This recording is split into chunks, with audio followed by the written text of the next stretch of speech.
So, look, I wish I wish residency stipend agreements were something that didn't even exist, because this is ridiculous. Like this exponential curve of salary growth is what I think breeds a lot of burnout, stress, all this stuff.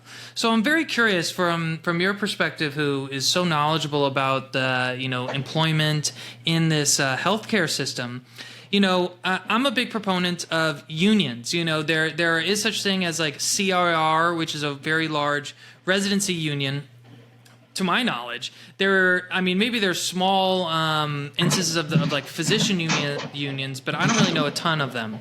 Do you think a physician union is realistic in the future? Do you think that this is something that could actually form, that could benefit not only just physicians, but also patients? Because if we have happier physicians, hopefully we'll have better patient outcomes and better healthcare as a whole. What is your opinion?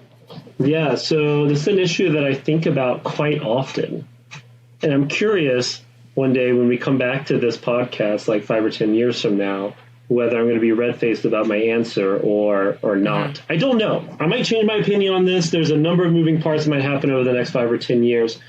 For now, I think that we are better off with individual physicians negotiating their contract, maybe having some macro level data, negotiating the details of the contract, kind of like a whole, like all physicians really need to negotiate that first contract and negotiate every other deal thereafter. I think that healthcare employers get emboldened when physicians sign deals that are just objectively bad.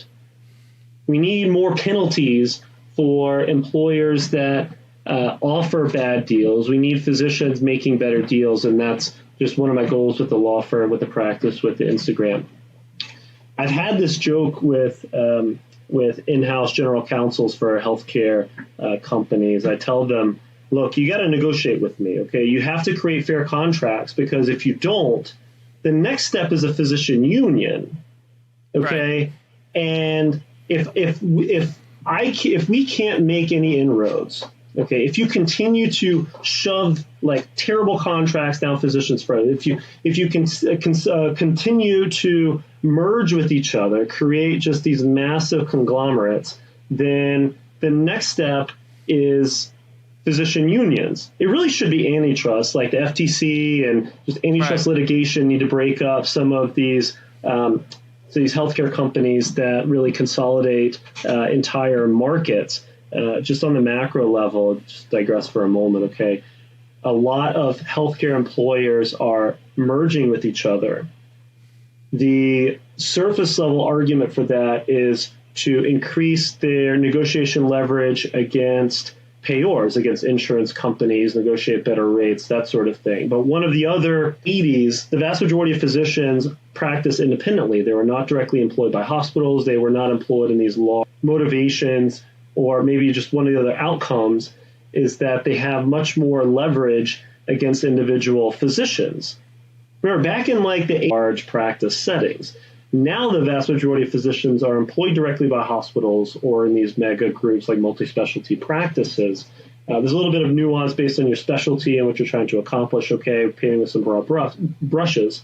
But now that the market is so much more, I guess, consolidated, it's becoming more difficult for an individual physician to say, hey, look, I can get a better deal down the road across the street, one town over, because guess what? That large healthcare company now owns that other practice that you would normally go to potentially get a better deal. And, there's a lot of markets where the major player is buying out the most successful local private practices, or those private practices are being purchased in whole or in part by private equity. So there's, again, a consolidation in healthcare that does make it more difficult to negotiate, for physicians to negotiate. It's not all doom and gloom. You can get tons of important changes into your contracts, okay? I don't think we're there yet. But I think if the pendulum continues to swing in that direction and they go a little bit too far, then physician unions might be the next step. There's